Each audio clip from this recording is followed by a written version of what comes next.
आप फायदा उठा सकते हैं हमारे 23 ऑनलाइन चर्चेस का, जो कि भारत की सारी प्रमुख भाषाओं में उपलब्ध हैं। और इसके अलावा हमारे पास 3 विशेष चर्च हैं। एक टीनेजर्स के लिए जिसका नाम है तूफानी योग यानी 3, बच्चों के लिए हमारे पास ऑनलाइन चर्च है, और गूंगे और बहरों के लिए भी हमारे पास चर्च है, साइन लैंग्वेज का चर्च। उसके अलावा आप हमारे ऑनलाइन चर्चेस को देख सकते हैं उड़िया में, तेलुगु में, तमिल में, गुजराती में, कन्नड़ा में, तुलु में, इंग्लिश में, हिंदी में, छत्तीसगढ़ी में, राठौरी बरेली में, आसामीज में, मराठी में, पंजाबी में, नेपाली में, कोंकणी, मलयालम, सिंधी, भोजपुरी, बंगाली और मालवानी में। इनका फायदा उठाइए और पूरे भारत में लोगों को सुसमाचार सुनाइए। God bless you.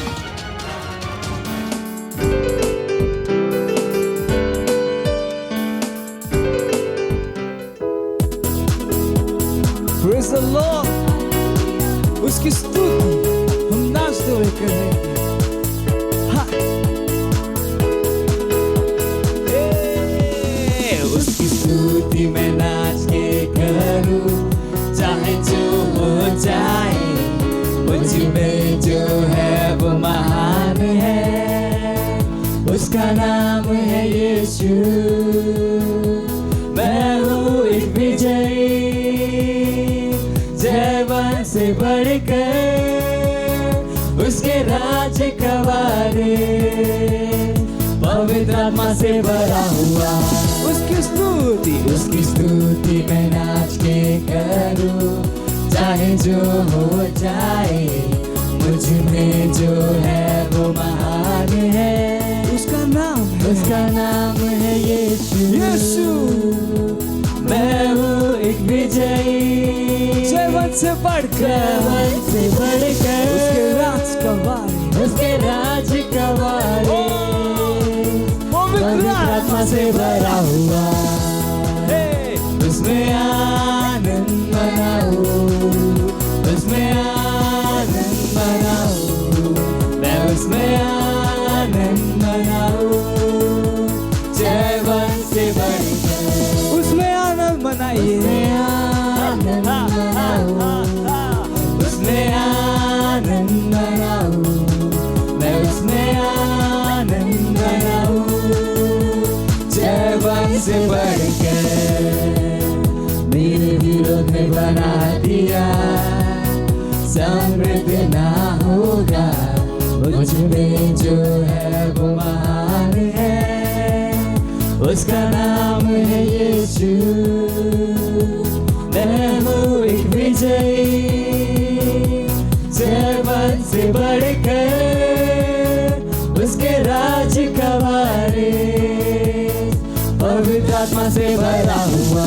मेरे विरोध में बना दिया, कभी समृद्ध ना हो, क्योंकि मुझ में जो है वो महान है, और उसका नाम यीशु मसीह है।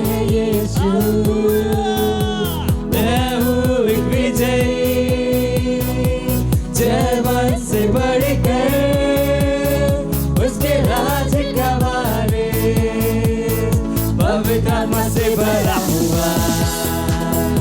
उसमें आनंद मनाओ, उसमें आनंद मनाओ, मैं उसमें आनंद मनाऊं, जयवन से बढ़कर आनंद आनंद, उसमें आनंद मनाओ, उसमें आनंद मनाऊं, मैं उसमें आनंद मनाऊं, जयवन से बढ़कर, जयवन से बढ़कर, जयवन से बढ़कर। कहिए मैं जयवन से बढ़कर, मैं जयवन से बढ़कर हूँ। हालेलुया।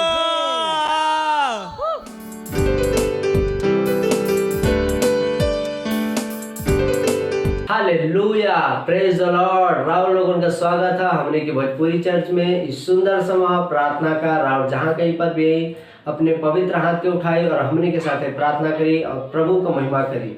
रिसेखरमा अंतलली सोंतलली जे ग्रेबो शकंतलली जे रबो शकंतलली मंक्रभा।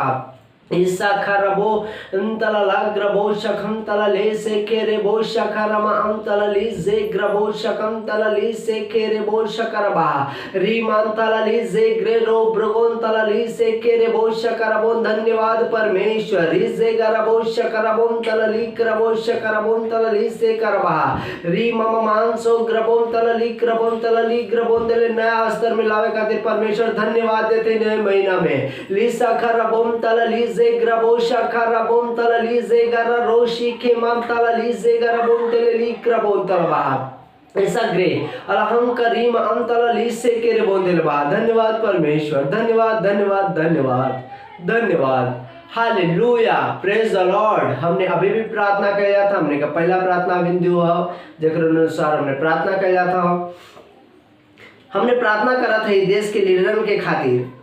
पहला तीमुथियुस 2 अध्याय 1 से 2 वचन का था कि अब हम सबसे पहले ये आग्रह करा थे कि विनती और प्रार्थना और मध्यस्थता और धन्यवाद सब मनुष्य के खातिर कहल जाए, राजा और ऊंचे पद वालों के निमित्त, ऐसे कि हमने विश्राम और चैन के साथ सब भक्ति और ईमानदारी का जीवन जी सकी। Praise the Lord. हमने प्रार्थना कर भारत देश के सब लीडर और वो सब जे अधिकार के स्थान में हुए उनके खातिर हमने प्रार्थना कर घोषणा करत है कि हर एक शैतानी प्रभाव और धोखा जे उनके रोक के रखले है सुसमाचार के ग्रहण करे से ओके हमने उनके अंदर से काटत है और उनका हृदय परमेश्वर में चमकत और सच के प्रति खुलल हो। हालेलुया। हमने घोषणा करते कि अचानक से वो आत्मा जे उनके परमेश्वर के वचन के प्रकाश के प्रति अभिमानी और जिद्दी बनौले रहल ओकरे उनके ऊपर से प्रभाव टूटत हो और उनका जीवन अचानक से बदल जाता हो। हालेलुया। एक अनुसार हमने प्रार्थना कही जाता ली से खेरे भोष खराबोम तला ली कर भोष शकन तल बहा राजा खातिर ऊंचे पद वाले खातिर परमेश्वर जे अधिकार के स्थान में वो लोगों खातिर प्रार्थना करते हैं। ली से खरा भोष खम अंतल ली खेरे भोशी के मान तल ली क्रबोन सकन तल बहा री से खेरे भोष खम अंतल ली से खरा भोशी खेरे बोन तल ली क्रबोन तल ली से खेरे बोन तेरे रे बहा री ये लोग सही निर्णय लेते हुए यीशु मसीह के नाम में रिसे के रे बोंतला लीसा अंकरी ब्रगंतला लेसा मानतला ली ग्रेशो रबा री असोप अंतला ली खम अंसो ब्रे ग्रेशे के रे बोशाम तेले बा रिसे के रे बोंतला ली ग्रबोंदले ये लोगन परमेश्वर की बुद्धि में काम करिए यीशु के नाम में रिसे के रे बोशा का बहा ऐसा ग्रे अंतला लीम अंशो ब्रगांतला ली से के रे बोनते ले रे बहा हर एक दुष्ट प्रभाव के काटल जाते यीशु मसीह के नाम में हर एक का हृदय खुला लो यीशु मसीह के नाम में ली से के रे बोशा करा बोनतला ली से के रे बोशा खमा मानसो ब्रेगे शांतो लो राशि के रे बहा इला बासी के रे बोशी के मानतला ली से गरा बोशा करा बोनतला ला बहा हर एक का हृदय खुला लो यीशु मसीह के नाम में लीसा करा बोनतला लीसा करा बोनतला ली से मानतो लो रोशी के रे बोशा खमा इला बाउंतल ला ग्रबो शकंतल ली से मानतल ली से ग्रबो शकंतल ली रे मानतल ली बारा से के रे बहा रु अपहंसो ब्रगे शकंतल ली से ग्रबो तेले बहा धन्यवाद देते परमेश्वर अधिकारी खातिर राजा खातिर ऊंचे पद वालन खातिर परमेश्वर री करबो शकरबो तलली से करबो शिखर बोंदले बहा री मान तो लोरो शेखेरे बोंदले ली ग्रबोंदले री ग्रबोंदले हम देशन के लीडरन के खातिर ग्रहण करत है उनके ऊपर से दुष्ट प्रभाव की काटत है यीशु मसीह के नाम में री से करमान तलली ग्रबोंदले ली से करबोंदले ली से ग्रांतले ली से खम अंतल बहा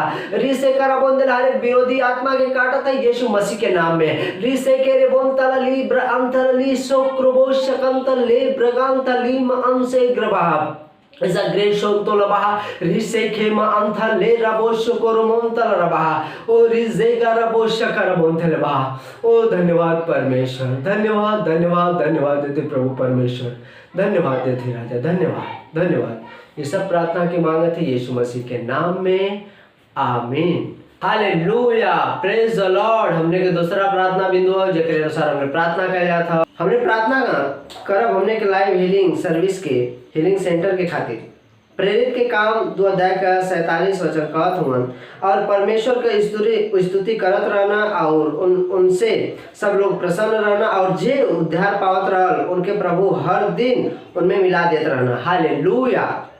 हमने प्रार्थना करब कि हमने के लाइव हीलिंग सर्विस के खातिर कि जवन हमने के सेंटर में हुवन ओके ओके पहुँच और प्रभाव के खातिर जौन घरन में और हॉस्पिटल में हुआ, ऑफिस में, सेंटर में और चर्चेस में और विश्व भर के देशन में होत हुआ। हालेलुया। लूका 4 अध्याय का 17 वचन कहत हुआ, और एक दिन ऐसन भइल कि वो उपदेश देत रहना और फरीसी और व्यवस्थापक वहाँ बैठल रहना जे गलील और यहूदिया के हर एक गांव और यरूशलेम से रहना और चंगा करे के खातिर प्रभु के सामर्थ उनके साथे रहल। हालेलुया।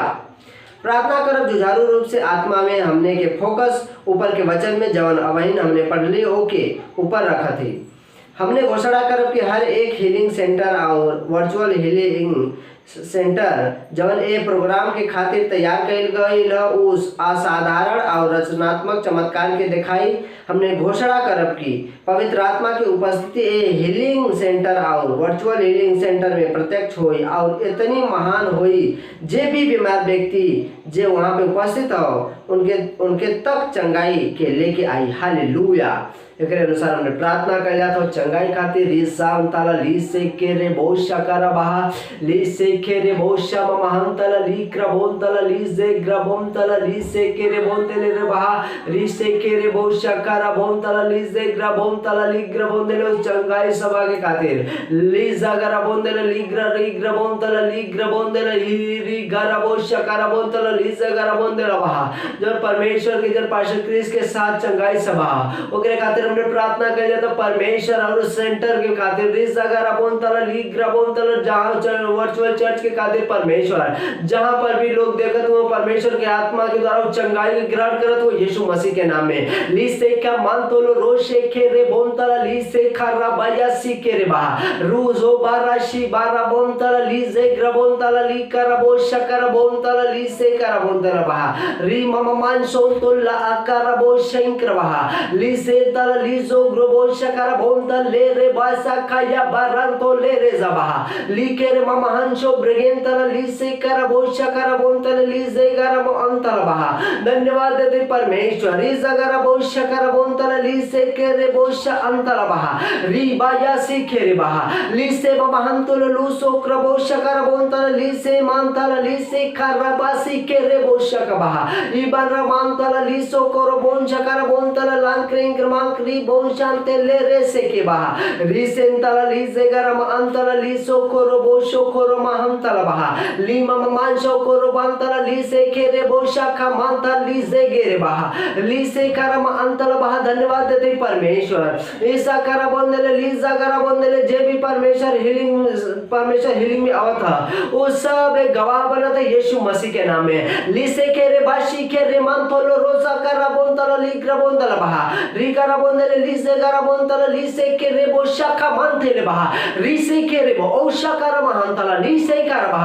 ली से के रे मान तला री से गे रे बो शाखा बा इन तला ली से करा बोंदला ले मान शो ब्रगा शाखा बोंदले ले बा री से के रे बो शी ब्रगम तला ली से करा बोंदला ली से कर बा री मम मान शो ब्रगेन तला ली क्र बोन शाखा बोंदले परमेश्वर ली से के रे बोंदले रे बा री का शो को रबान तला ले से के रे बा री से के मान तला रबो शी के रे बोंदला रजा रबा ये से के रे बा ली से ममान सोन तला बा ली का रबो शी के रे बा ली से तला ली ग्रबोन शाखा बोंदले धन्यवाद देते परमेश्वर धन्यवाद देते परमेश्वर में जुझारू रूप से आत्मा में हमने के फोकस ऊपर के वचन में अब हमने पढ़ली ओकरे ऊपर रखा था हमने घोषणा करब कि हर एक हीलिंग सेंटर और वर्चुअल हीलिंग सेंटर जवन ए प्रोग्राम के खातिर तैयार कइल गइल वो असाधारण और रचनात्मक चमत्कार के दिखावत है यीशु मसीह के नाम में ली से ममा हमतला ली कर बहुत शांति ले रे बहा ओ धन्यवाद देते परमेश्वर धन्यवाद धन्यवाद धन्यवाद धन्यवाद प्रभु हमने की प्रार्थना के सुने खातिर और हमने की प्रार्थना के उत्तर देवे खातिर प्रभु धन्यवाद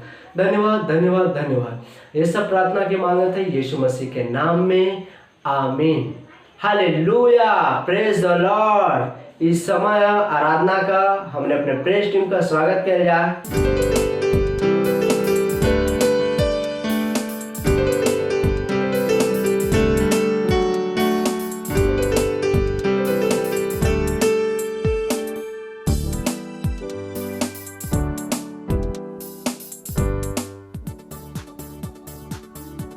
हालेलुया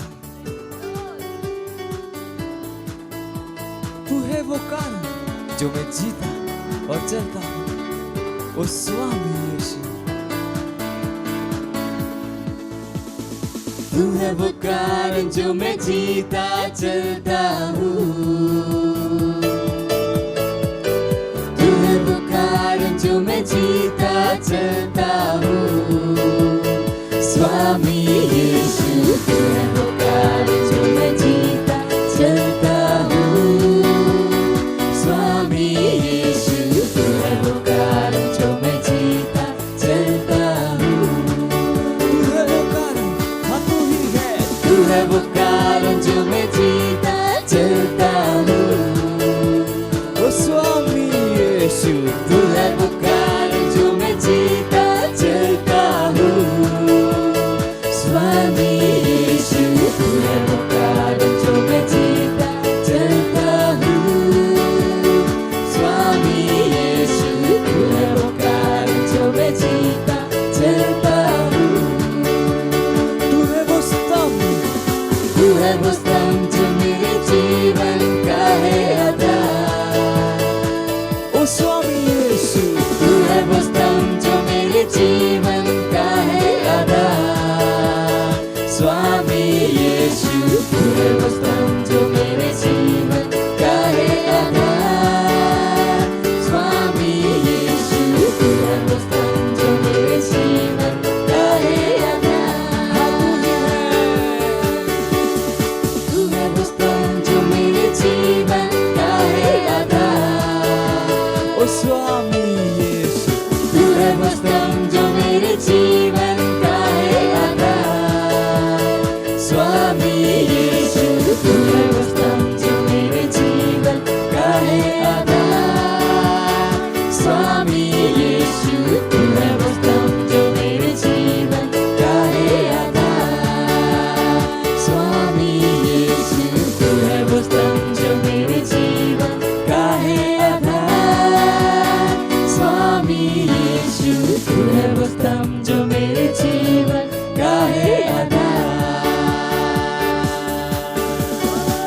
महिमा, महिमा।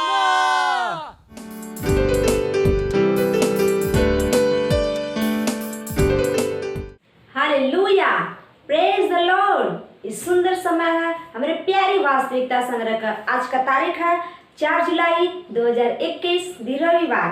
आज का संदेश है परमेश्वर के मेमना। हालेलुया। वचन लिया गया है प्रकाशित वाक्य 5 अध्याय के 6 वचन से। तब हम ओ सिंहासन पर और चारों ओर प्राणियों और ओ प्राचीन के बीच में मानो एक बद करी गई मेमना खड़ा देखनी। हालेलुया। तब हमने स्वर्ग में जाई तो हमने पिता पुत्र पवित्र आत्मा के अलग अलग सिंहासन में बैठल ना देखा। सिंहासन पर हमने खाली एक के परमेश्वर के परिपूर्णता में बैठल देखब, जेकर नाम है यीशु। हालेलुया। मेमना जे सिंहासन के बीच में हो। प्रकाशित वाक्य 7 अध्याय का 17 वचन। ओ परमेश्वर के नियंत्रण का एक बाहरी प्रत्यक्षीकरण होगा। कुलिसियों 2 अध्याय 9 वचन कहत होगा, काहे कि उनमें ईश्वर सब परिपूर्णता वास करत हो। पर हमने के आरंभिक वचन में के देख के केहू भी पूछ सकत होगा कि अगर यीशु सिंहासन पे बैठल होगा तो वो मेमना के हो जे सिंहासन के बीच में खड़ा रहल। हालेलुया। प्रकाशित वाक्य का किताब के अध्ययन करत समय और रउआ के समझे के पड़ी कि भविष्यवाणी का दर्शन और प्रकाश अवसर अक्सर प्रतीक के साथ दिहल जात और बतावल जात है। ई किताब के लेखक यूहन्ना भी इस कहना कि यहाँ पे मेमना प्रतीकात्मक होंगे। यूहन्ना कहना कि वो एक मनुष्य के देखन बल्कि एक मेमना के देखना जवन यीशु मसीह के प्रतीक होंगे। ई पिता के साथ यीशु के संबंध के प्रतीक रहना। ई यीशु के व्यवहार और दीनता के विशेषता रहना। फिलिपियों 2 अध्याय के 6 से 9 वचन में हमने उनका दीनता के बारे में और अधिक सीखत हैं, जे परमेश्वर के साथ एक हो के और परमेश्वर के स्वरूप में हो के भी ओ विशेषता उनके परिपूर्णता के रखत जे परमेश्वर के के परमेश्वर बनावत हवन। परमेश्वर के तुल्य होवे के अपने वश में रखे के सामना मत समझा और मनुष्य के रूप में प्रकट हो के और खुद के अभीतरी और दिन कौन और इंसान तक आज्ञाकारी रहल कि मृत्यु क्रूस के मृत्यु भी सह लेना। यही से काहे कि वो इतनी नीचे झुक गए न परमेश्वर के अति महान भी कहना और उनके वो नाम जेहन जवन सब नाम में श्रेष्ठ हो। हालेलुया। AMPC भविष्यवक्ता यशायाह के वचन में याद करी जवन उनके दीनता और आज्ञाकारिता के भी देखावत हवन। ऊ सतावल गई तबो सहत रहन के और आपन मुंह ना खोले रहन से भी भेड़ वध होवे के समय और भेड़ी उन ऊंट काटे के समय चुपचाप शांत रहन वैसे ही वो आपन मुंह ना खोलना। यशायाह 65 अध्याय का 7 वचन। यीशु मेमना हुआ जवन सब मनुष्य के पापन के खातिर जवन के उत्पत्ति के समय में बाद मिलत हुआ। प्रकाशित वाक्य 13 अध्याय का 8 वचन। यूहन्ना 1 अध्याय का 19 वचन से यूहन्ना बपतिस्मा देवे वाला भी परमेश्वर के मेमना कहना और पहला पत्रस 1 अध्याय का 19 वचन में पत्रस कहत हुआ आप परमेश्वर हमने के उनके साथे स्वर्गीय सामर्थ स्थान में विराजमान कैले हमने उनके साथे बैठल हैं। फिलिपियों 2 अध्याय 6 वचन। और हमने से वो अपने अनुग्रह महिमा और सामर्थ्य के अगध धन देखौले हम उनके नाम के महिमा हरदम होवे के चाहिए। हालेलुया। Praise the Lord. इस समय है प्रार्थना का। रवा लोगन जहाँ कहीं भी हैं अपने पवित्र हाथ के उठाई और हमने पीछे प्रार्थना बोली। प्यारे पिता रवा के धन्यवाद काहे कि प्रभु यीशु पाप के खातिर पूरा दाम चुका देले हम जवन मनुष्य के ऊपर आ गई रहल और भुगतान कर कौनो तरीका ना रहल।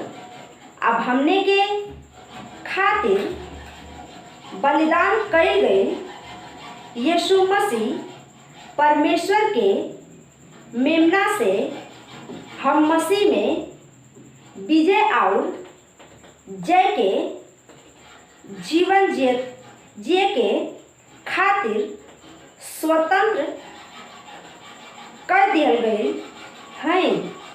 स्वर्गीय स्थान में उनके लगे विराजमान कई गए हैं और सामर्थ अधिकार और प्रबलता के एक स्थान में उनके साथे बैठावल गए हैं। हालेलुया। Praise the Lord. इस समय है गवाही कर।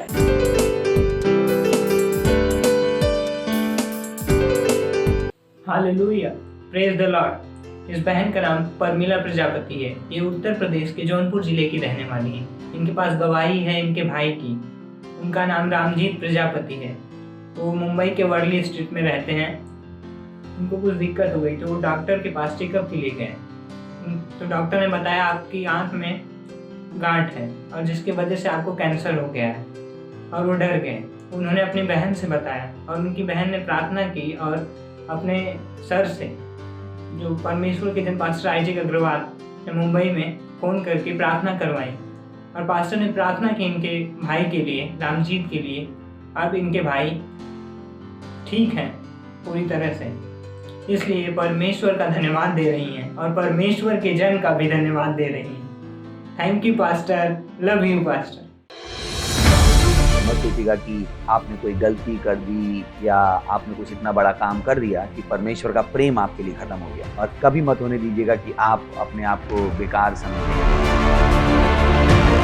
जब आप 24 घंटे प्रेम में चल रहे हो तो आप 24 घंटे किस में चल रहे हो? परमेश्वर की भरपूरी में। Praise the Lord. हालेलुया। अगर आपको उद्धार में चलना है तो आपको प्रेम करना पड़ेगा। Praise the Lord. तो प्रेम केवल मुंह का नहीं, प्रेम में आप एक कदम उठाते हो। जैसे परमेश्वर ने जब हमसे प्रेम किया तो उसने कुछ किया। जो सम्मान परमेश्वर ने यीशु मसीह को दिया, जो मौका परमेश्वर ने यीशु मसीह को दिया, वही मौका उसने मुझे और आपको दिया है। हालेलुया। उसने हमें उसके पास बुला लिया। हालेलुया। उसने हमारा उसके बीच का जो संबंध टूट गया था उसको क्या कर दिया? जोड़ दिया। ग्लोरी। किसकी वजह से? प्रेम की वजह से। हालेलुया। मैं आदेश देता हूं बीमारी को उनके शरीरों से जाने का यीशु मसीह के नाम। मैं उन अशुद्ध आत्माओं को, उन दुर्बलता की आत्माओं को, उन बीमारी फैलाने वाली आत्माओं को आदेश देता हूं उनके शरीरों से जाने का और वापस नहीं आने का यीशु मसीह के नाम।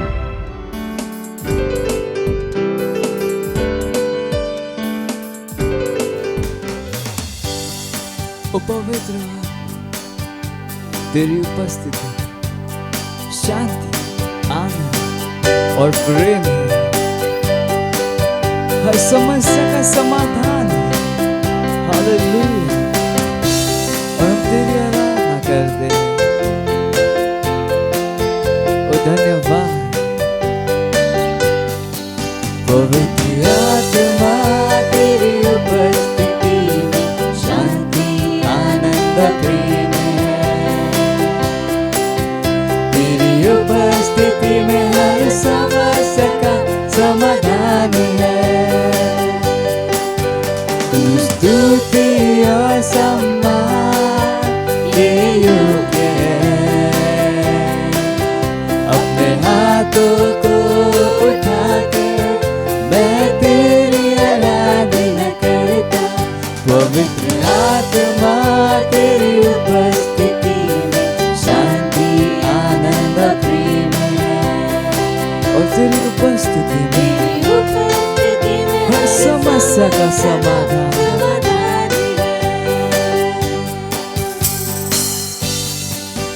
जरूरत के समयों में तू सबसे करीब सहायक, तू मेरी सहायता करता और मुझे सामर्थ्य देता। जरूरत के समयों में तू सबसे करीब सहायक, तू मेरी सहायता करता और मुझे सामर्थ्य देता। हर मोड़ पर मेरा मार्गदर्शक, हर स्थिति में मेरा रक्षक। तेरे जैसा न कोई था, न है और न होगा। पवित्र आत्मा तेरी उपस्थिति में शांति, आनंद, प्रेम है। तेरी उपस्थिति में हर समस्या का समाधान है। स्तुति और सम्मान, सारे सम्मान योग्य है। और मैं अपने हाथ को उठा तेरी आराधना करता, क्योंकि तू योग्य है। अपने हाथ को उठा मैं तेरी आराधना करता, मैं तेरी आराधना करता, मैं तेरी आराधना करता। Praise the Lord. Hallelujah. Hallelujah. Praise the Lord.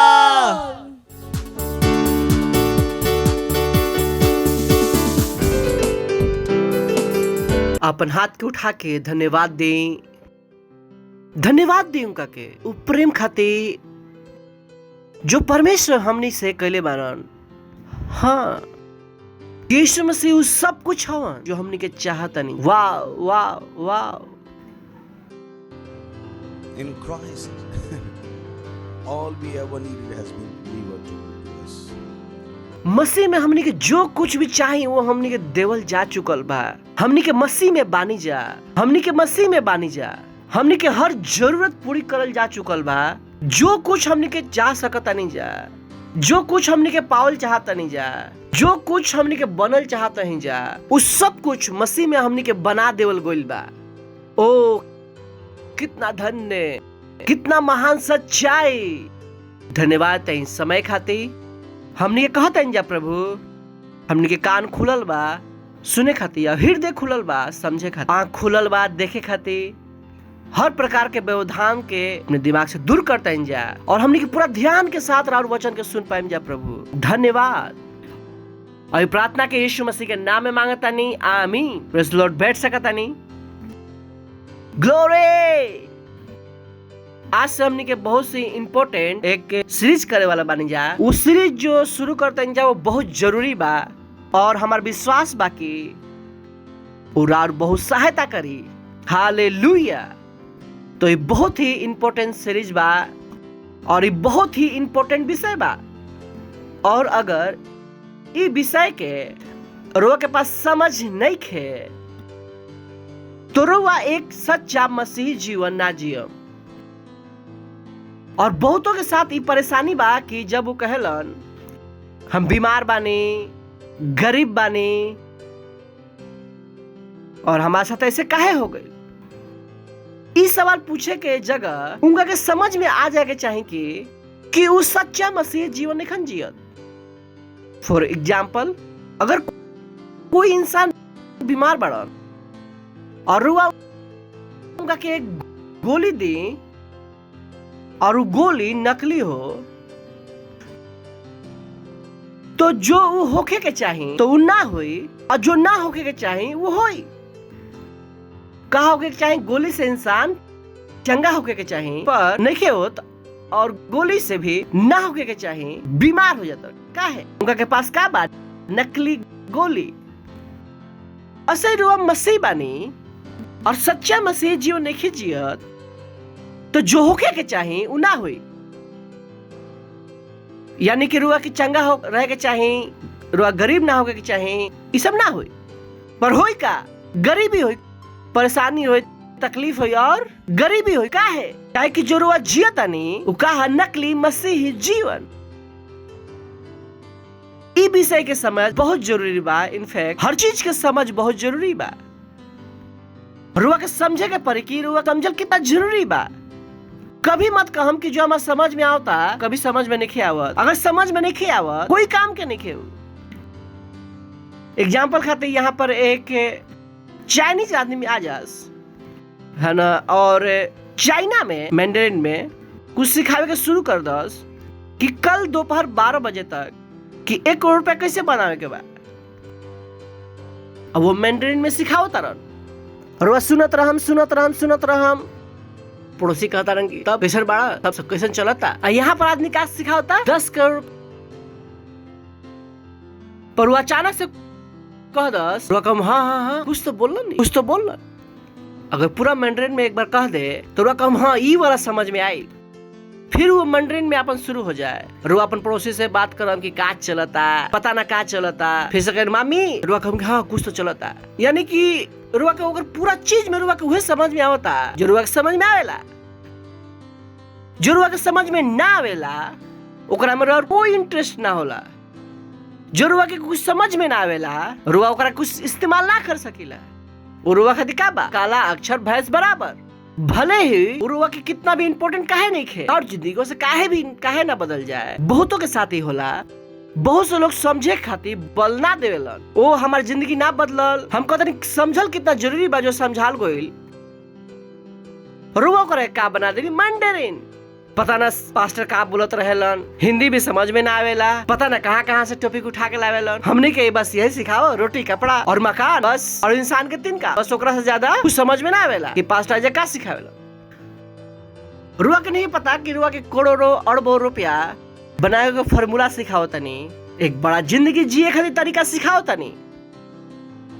क्योंकि रुआ के लागेला कि धर्म में का बा बस बैठा रह बोले था सामने वाला के बोले था और आखिर में देसी घी के हलवा 10 रुपया का आधा किलो मिलेला कंसेशन में मिली।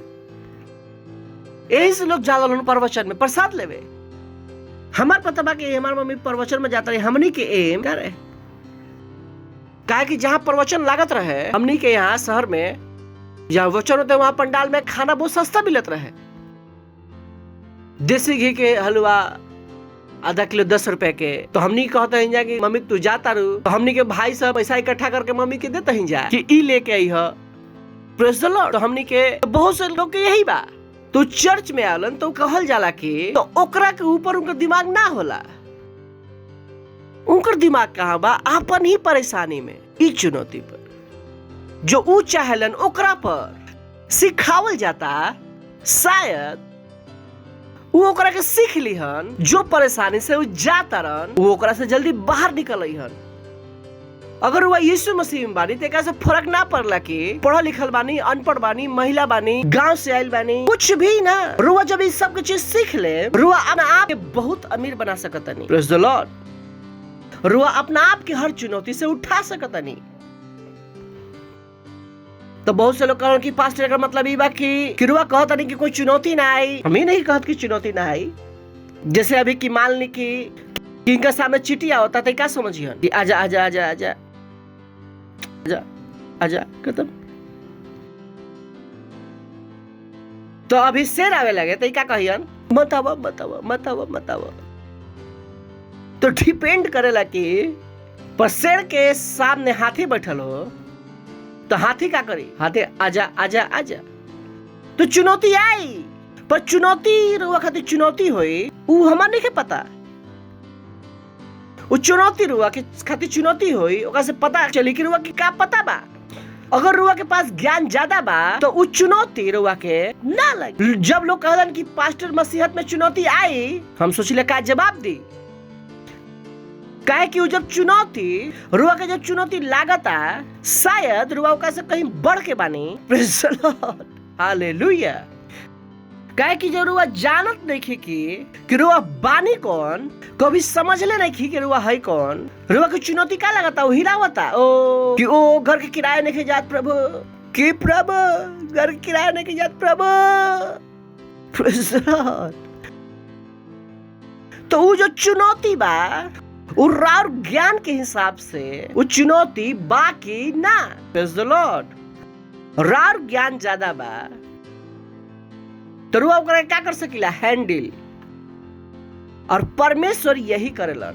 हमने कहला जो हमने के अंदर बारन महान बारन ओकरा जो संसार में बा। प्रेज़ द लॉर्ड, हालेलुया। संसार में कोई भी बीमारी हो सकेला, संसार में कोई भी चुनौती हो सकेला, तो हमनी के का बनी जाए? ओकरा से बढ़ के, हमनी के ओकरा से बढ़ के। तो समझ बहुत जरूरी बा कि रुआ मत होके दी कि रुआ यहाँ से सुन के बाद चल जाए, कोई फायदा ना होई। हाँ, लेकिन जब रुआ सुननी तो रुआ फायदा के स्थान में रख देनी। अगर रुआ ओकरा सुन ले रही, अगर रुआ ओकरा के समझ ले रहती तो रियल फायदा दिखाई दी। तो सुनल पहला चीज है, बिना ओकरा सुनल समझ भी ना पाई। तो सुनल अपना आप में केवल काफी नहीं खे। तो जो यहाँ पर कहल जाता राउर स्कूल से ज्यादा इम्पोर्टेंट बा।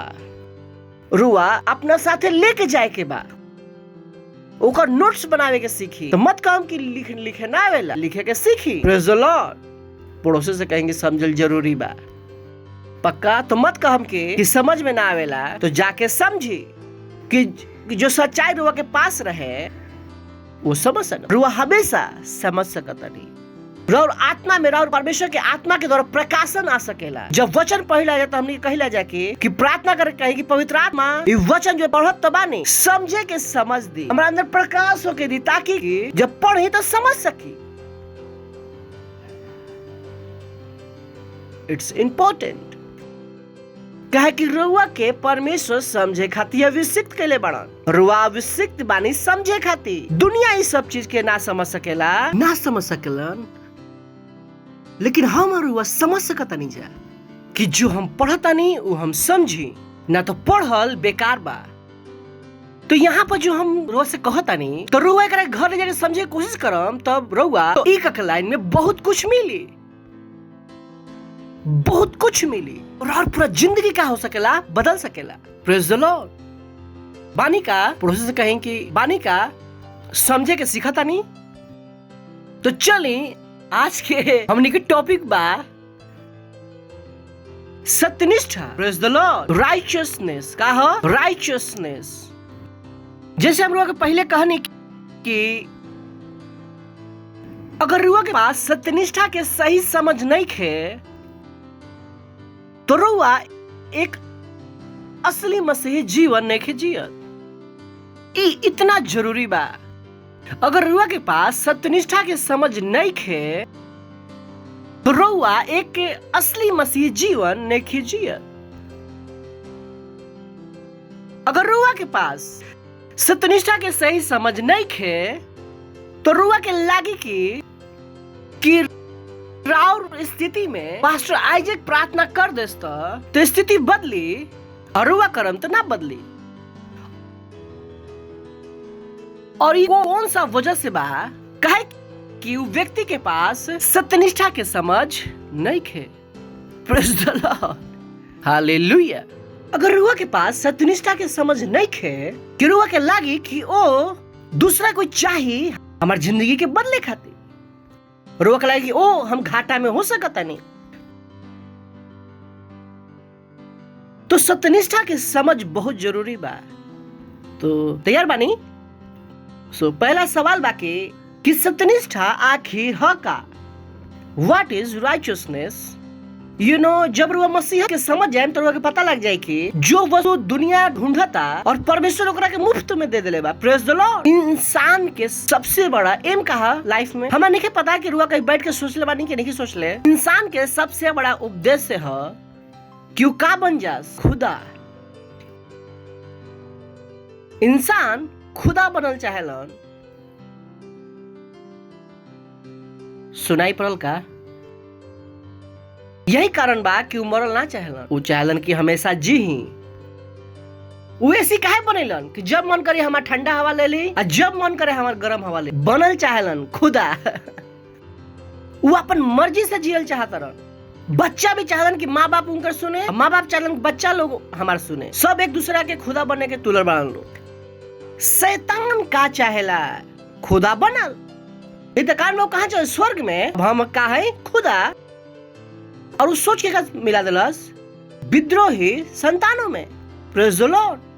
कितना के बात हमारे समझ में आए? इंसान के अल्टीमेट का है? खुदा बनल। इंसान का ढूंढता नागमणि ढूंढता रहन, नया नया तरीका ढूंढता रहन, तांत्रिक बन के कि दूसरा खून पियाता उनको लगा था कि उनको सिद्धि मिल जाए, की हो जाए वो हो जाए। समझ में आता हुआ के उनका एम का है? खुदा बनल। But जिस दिन वो मसीह बन जाइला परमेश्वर वो का दे देलन? अनंत जीवन फ्री में। Praise the Lord, hallelujah. I love जब इस सब चीज के बारे में सोचिला कहला वाह, ये लोग अपन फालतू में टाइम खराब करता है। लोग हमारे भी आ जा लो, सोच के देखिए। सोच के देख। जो दुनिया ढूंढता, जो दुनिया बदल चाहता, परमेश्वर ने का दे देलन? केवल उद्धार ग्रहण करके सेकंडों में कहाँ पा सकेला?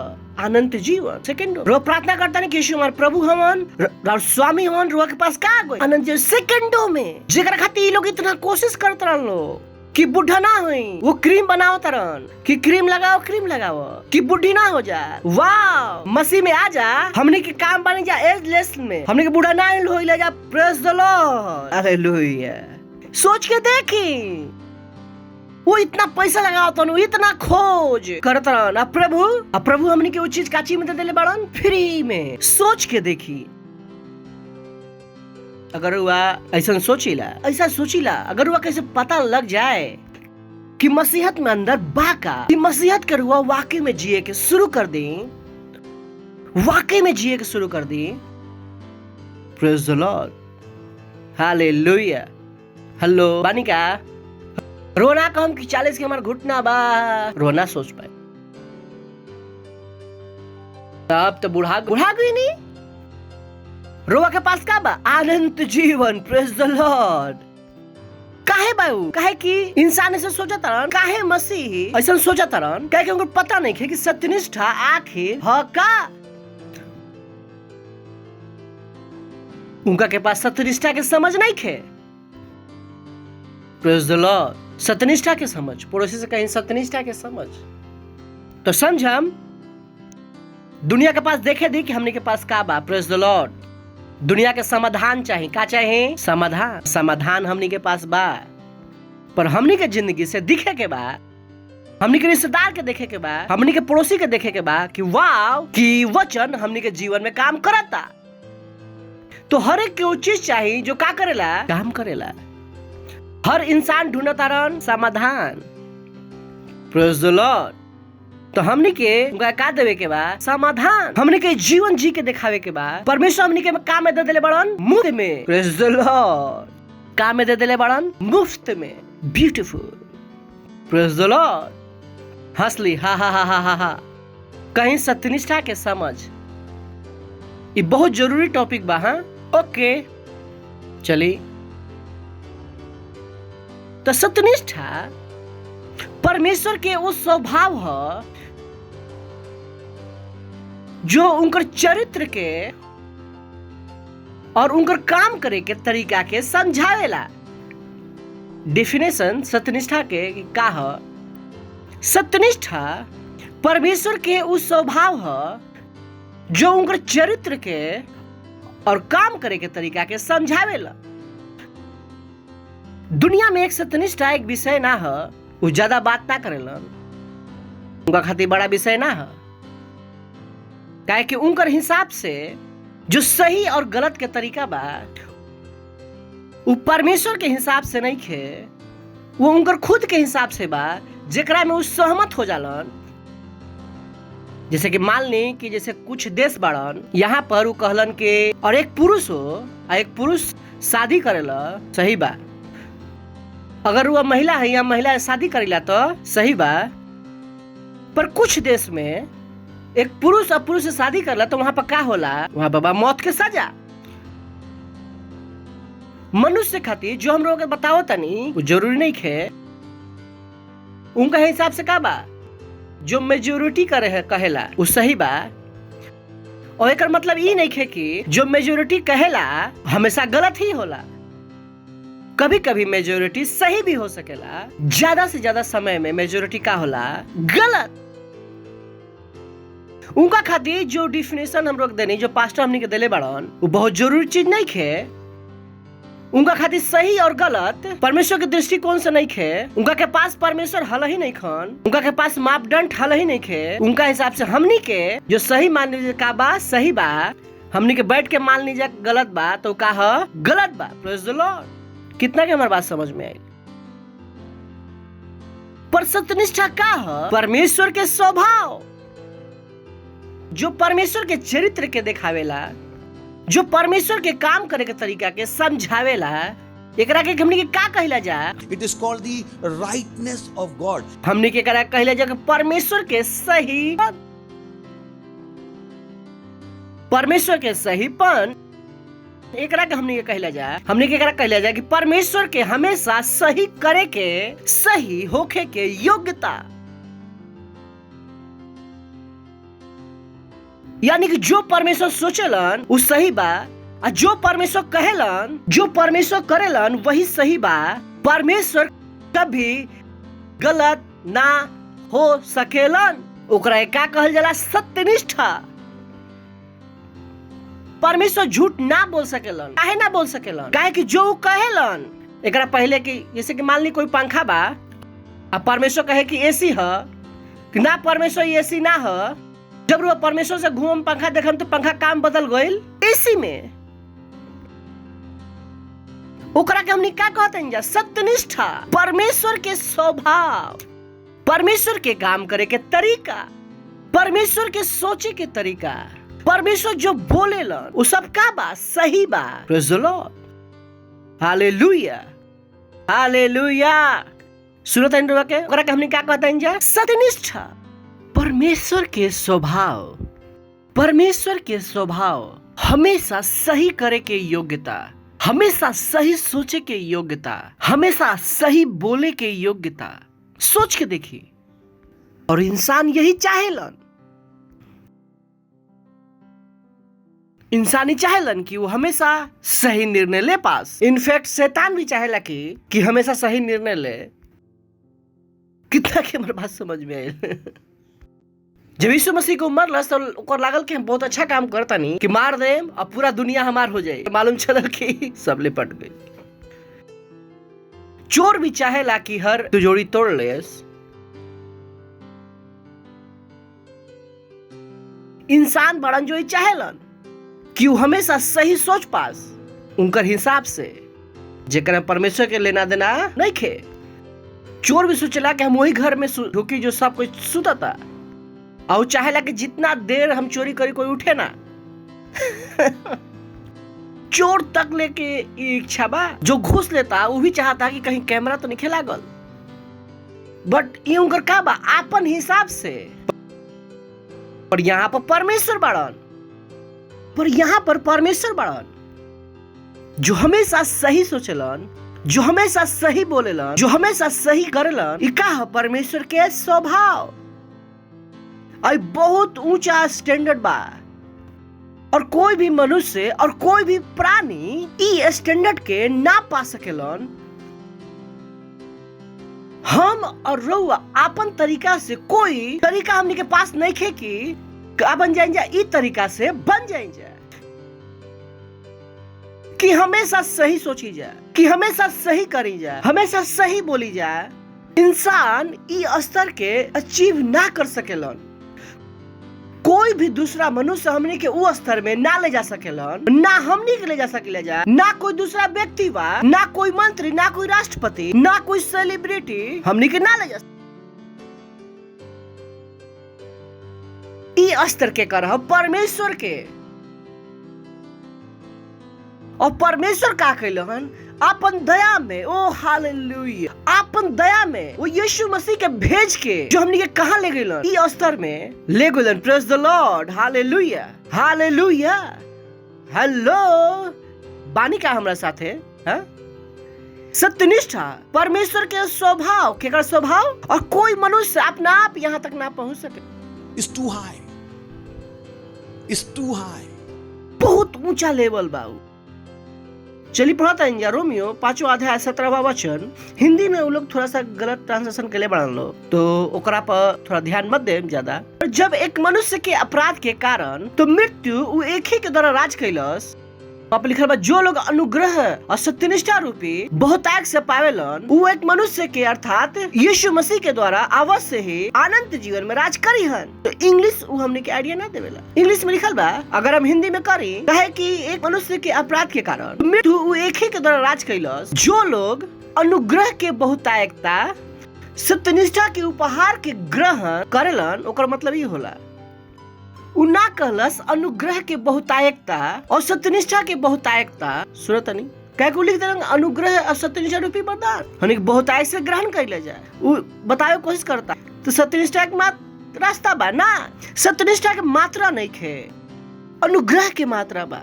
तो इंग्लिश में क्या लिखल बा, अनुग्रह के बहुतायकता गिफ्ट ऑफ राइचियसनेस, सत्यनिष्ठा के उपहार। कहा सत्यनिष्ठा के उपहार का है क्या कोई भी मनुष्य सत्यनिष्ठा में बढ़ ना सकेला, और वह सत्यनिष्ठा में ना बढ़ सकेला।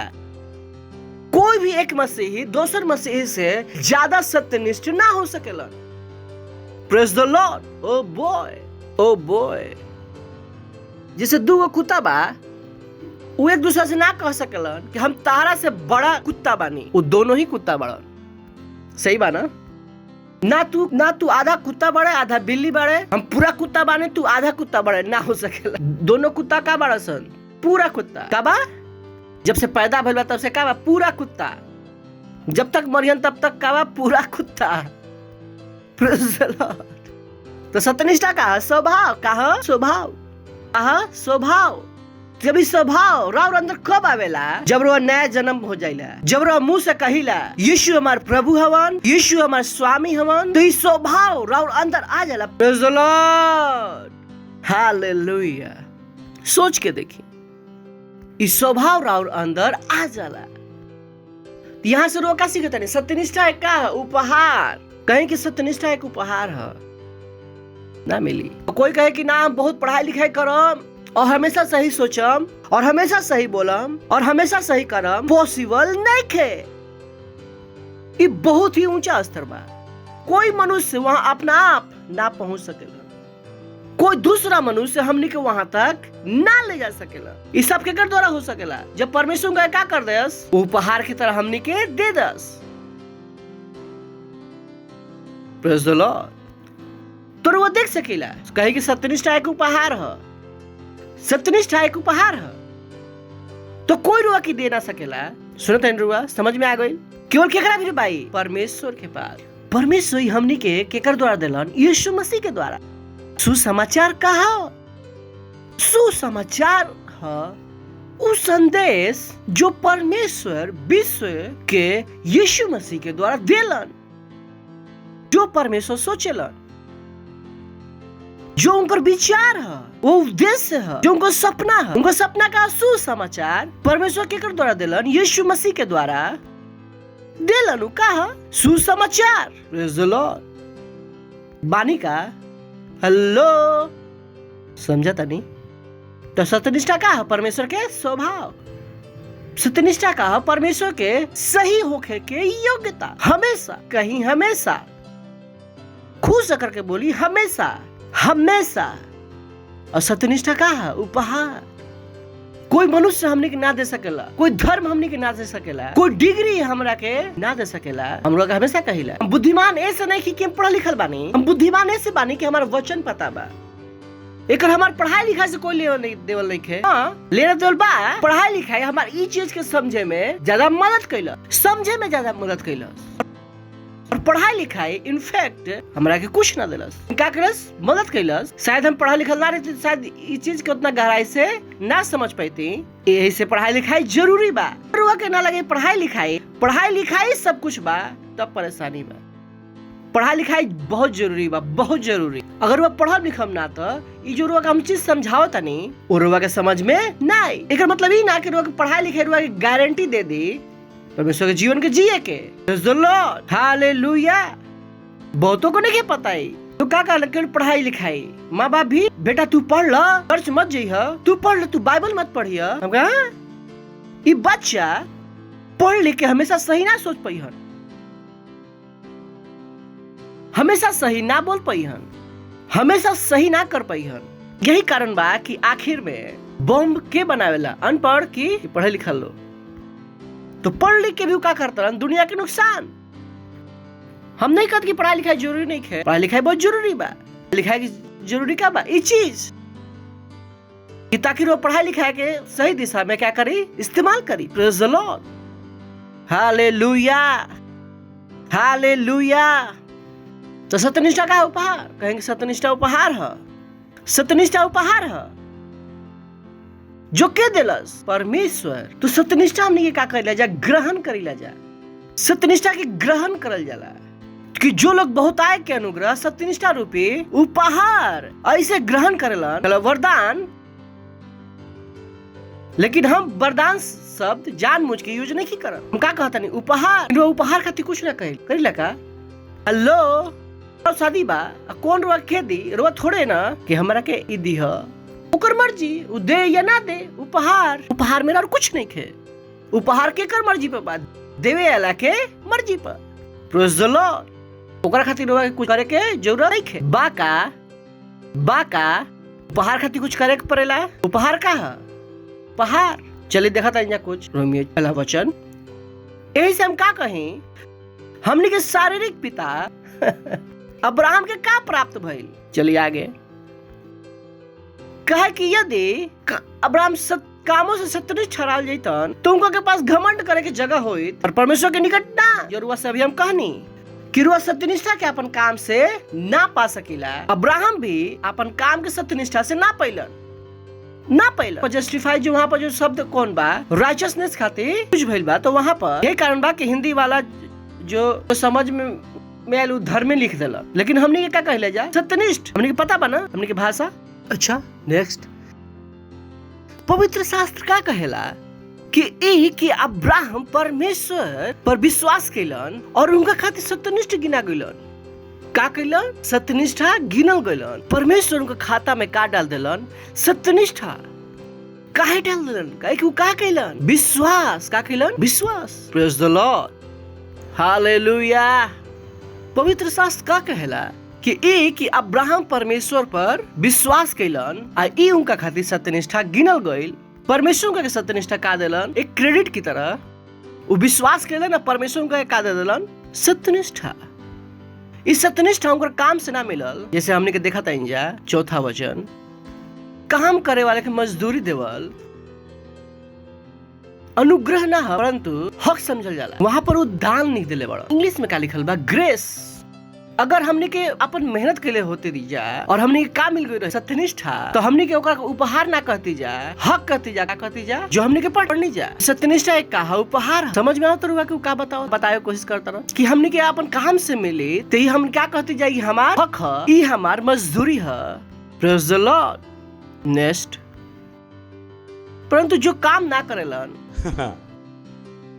वरन भक्तिहीन के सत्यनिष्ठ ठहराए जाए पर विश्वास करेलन, उनकर विश्वास उनका खातिर सत्यनिष्ठा गिनल जाला। Praise the Lord. कि हम सत्यनिष्ठा बताने की काम से ना पा सकेला जाए, कोई भी यहाँ पर हमने के लेके ना जा सकेला। ये कहाँ से आवे के बा, एक उपहार की तरह है कि बहुत से लोग बान जो अपना आप के सत्यनिष्ठ ठहरावेलन कि ओ हम अच्छा बानी, कि यही से हमार प्रभु आशीष देले बान। ना ना ना ना, ना। परमेश्वर हमरा के अरुआ के आशीष ऐसे निखन देले कि हमनी के अच्छा बानी जाए, ये उनकर सत्यनिष्ठा। वो हमनी के का दे देले बान, पहाड़। Praise the Lord. हालेलुया। रो बुद्धिमान ना है कि हमेशा से सोच पाएला ना, और परमेश्वर की योग्यता बा कि हमार और अंदर काम करता। Praise the Lord. ये परमेश्वर की उपहार है, सत्यनिष्ठा परमेश्वर की उपहार है, सत्यनिष्ठा परमेश्वर की उपहार है। नेक्स्ट, जेकरा के परमेश्वर बिना कर्म के सत्यनिष्ठ ठहरावेलन, उनका के दाऊद भी धन्य कहेला। Praise the Lord. सही बा ना कि सत्यनिष्ठा अपन काम से ना पा सकेला। रोक पता बा कि धर्म से सत्यनिष्ठा में विश्वास करेला। वो जब प्रार्थना करन कि प्रभु कि हम गरीब लोग के दान देनी प्रभु, कि हम कभी कोई के बुरा ना करनी प्रभु, यही से हमारे साथ अच्छा होना चाहिए प्रभु, ये सत्यनिष्ठा ना, ये धर्म के भाषा जो अपन कर्म के याद दिलाओ तनी, प्रभु के सामने खड़ा होकर बोला तनी कि प्रभु रोवा के आशीष द, रोवा काम कर्म कैली। अब हमार नहीं पता कि लोग गरीब के सहायता सीट पर अपन नाम लिखा के निकले रहे, एकरा के पता बा। अगर वह काम के याद दिलाओ तनी, परमेश्वर डिसाइड करिहन कि वो काम किस लेवल पर बा। Praise the Lord. तो का होतरन, कोई भी इंसान अपन काम के लेके परमेश्वर के सामने दुहाई ना देवेलन, दुहाई ना दे सकेलन। हमारे नहीं पता कि रुआ काहे कैली। Praise the Lord. सत्यनिष्ठा कहा उपहार।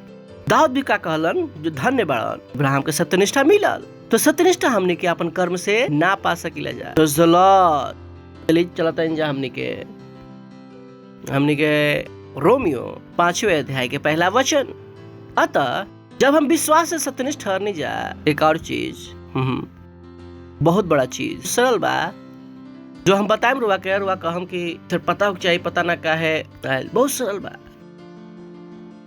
कि परमेश्वर सत्यनिष्ठा केकरा के दिलन। सवाल, पापी लोग के कि क्रिश्चियन के?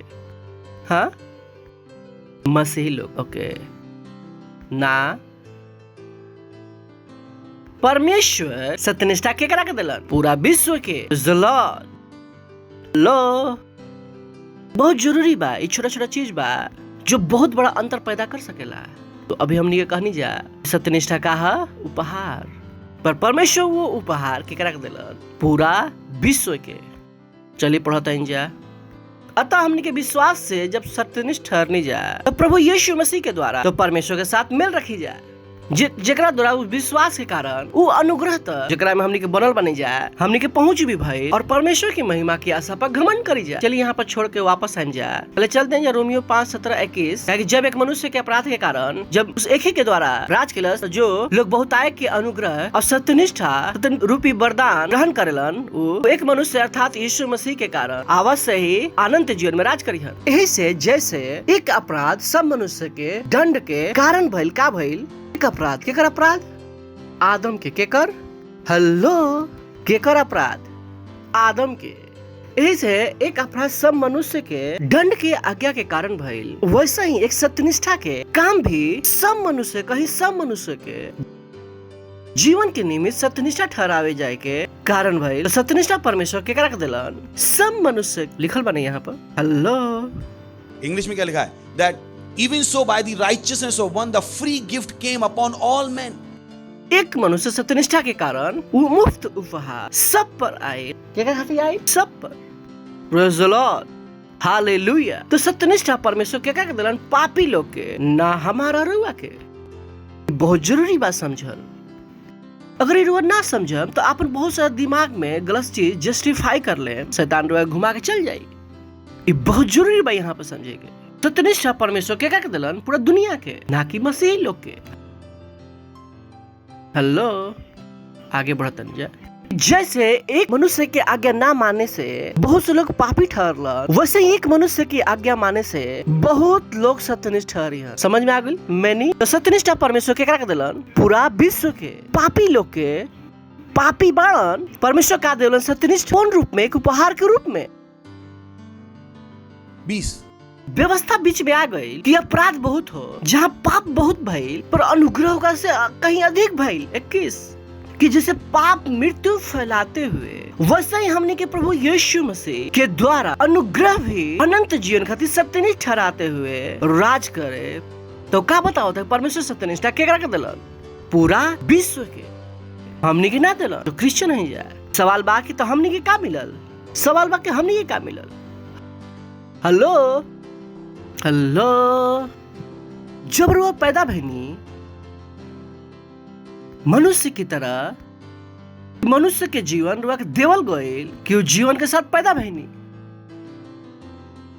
रुआ सही बानी तब कहीं देवे खातिर रुआ के तो होगा के चाहिए, रुआ हल ही ना रही तो पैदा भइनी। अरे रुआ के जीवन देवल जाइत ओकर खातिर रुआ के जिंदा होके के पड़ित। इतना के बात हमारे समझ में। अरे अगर हम उपहार दी इंसान के वहां होके के पड़ी,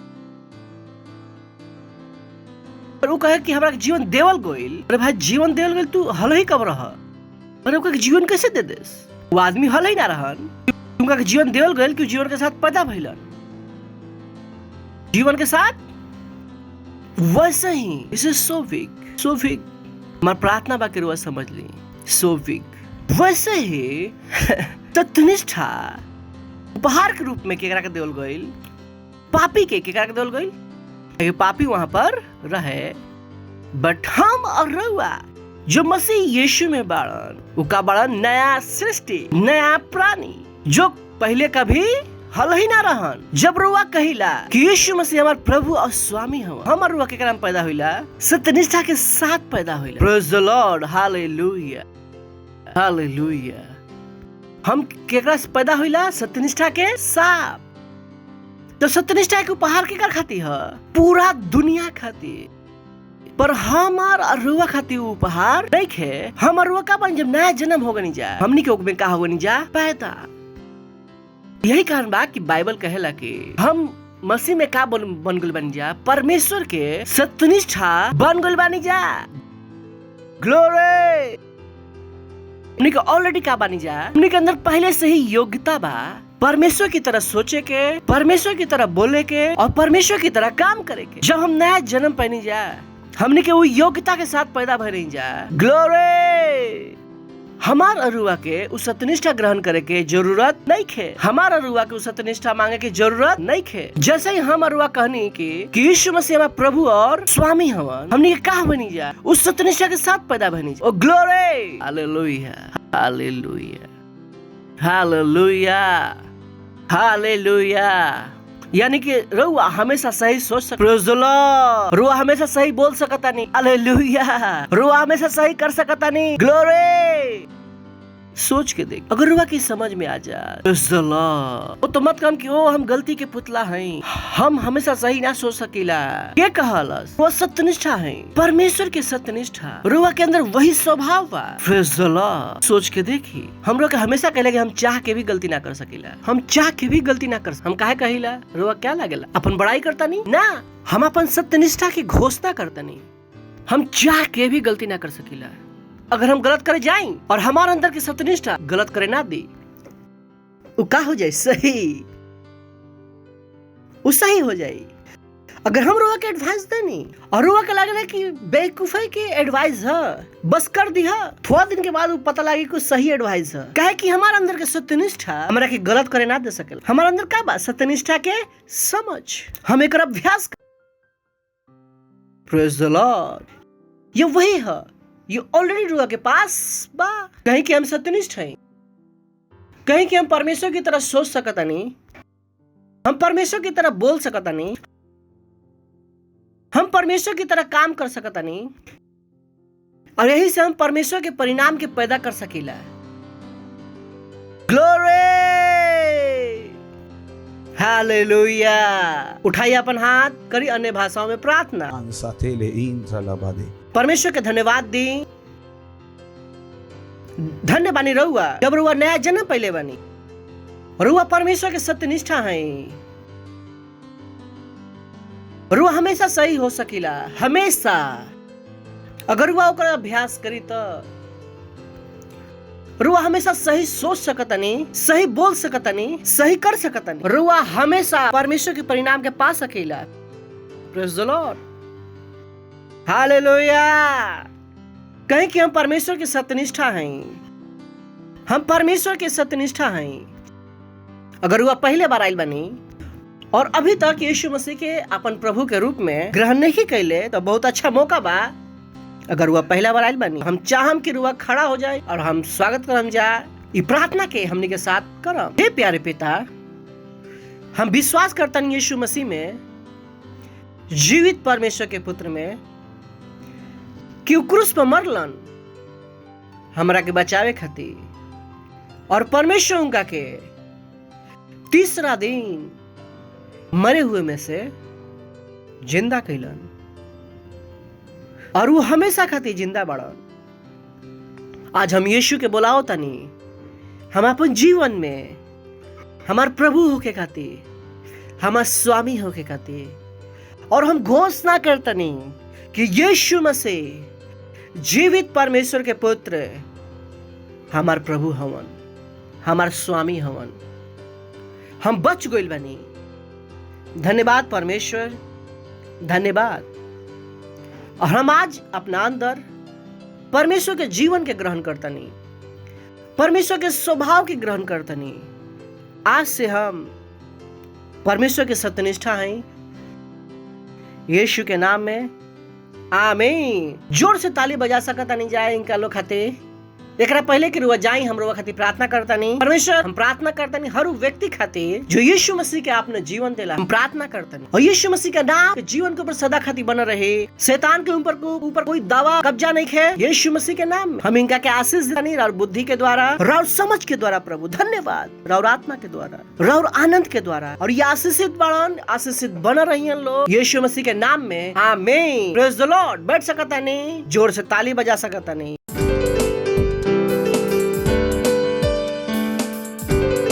तो इस समय बा अपन ऑफरिंग देवे के, अपन भेंट देवे के, हमनी के डिटेल्स स्क्रीन पे बा। Thank you. हमनी के क्वायर के स्वागत कर सकता नहीं। हालेलुया। Praise the Lord. कहिए मेरे हाथ आशीषित है, मेरे पैर आशीषित है। हा आहा, बूम बूम बूम बूम। मेरे हाथ आशीषित, मेरे पैर आशीषित, मेरा सिर आशीषित, सब कुछ है आशीषित। मेरे हाथ, मेरे हाथ, मेरे हाथ आशीषित, कहिए मेरे हाथ आशीषित है, मेरे पैर आशीषित, मेरे पैर आशीषित है, मेरा सिर आशीषित है, सब कुछ है आशीषित।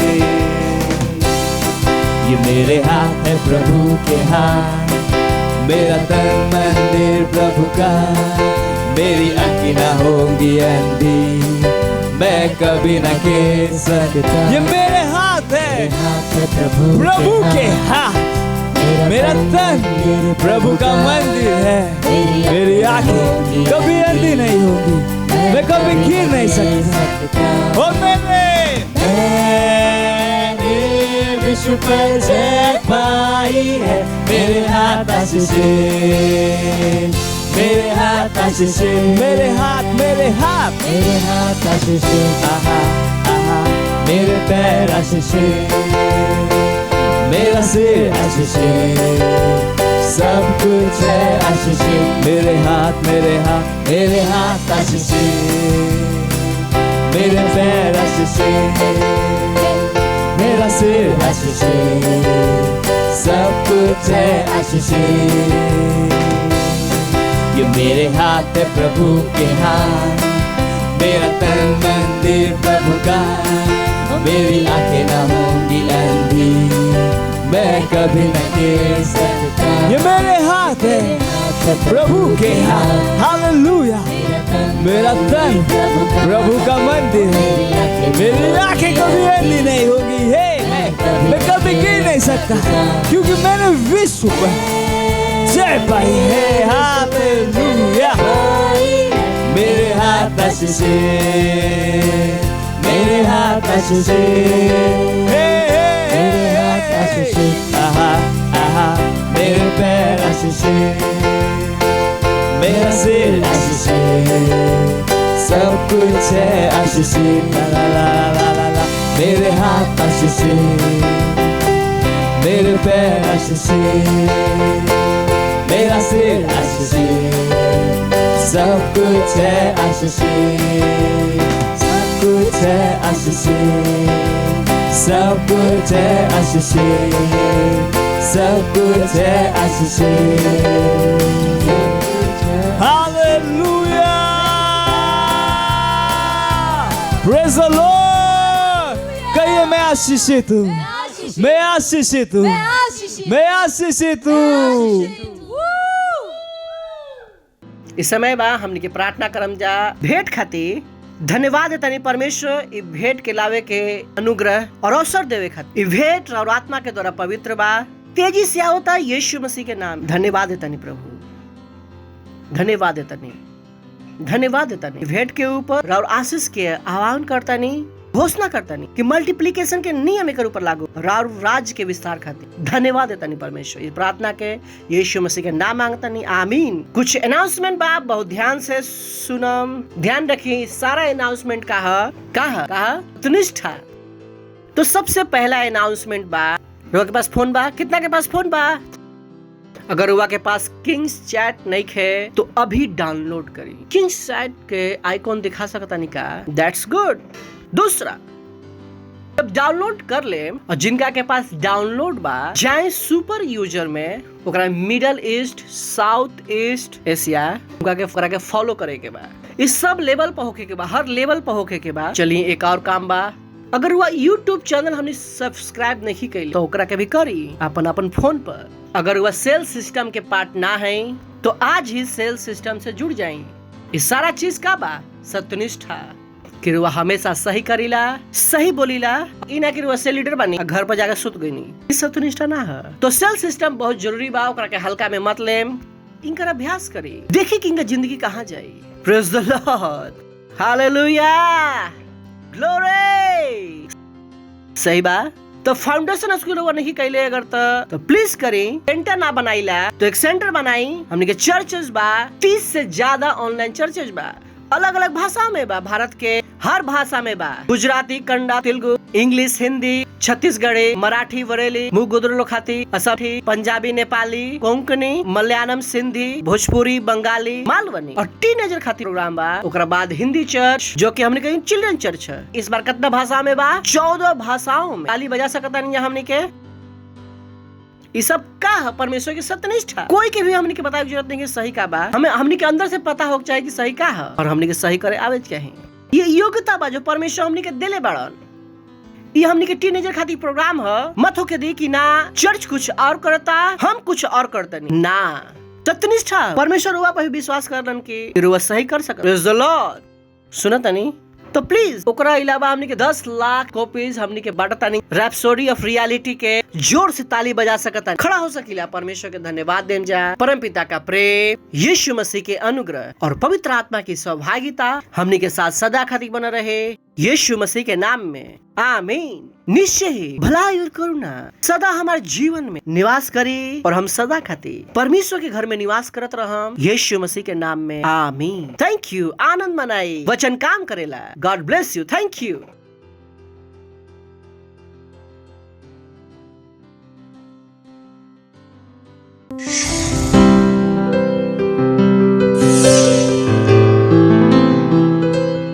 Subscribe to our channel, hit the bell icon, like, comment and share. Thank you and God bless you.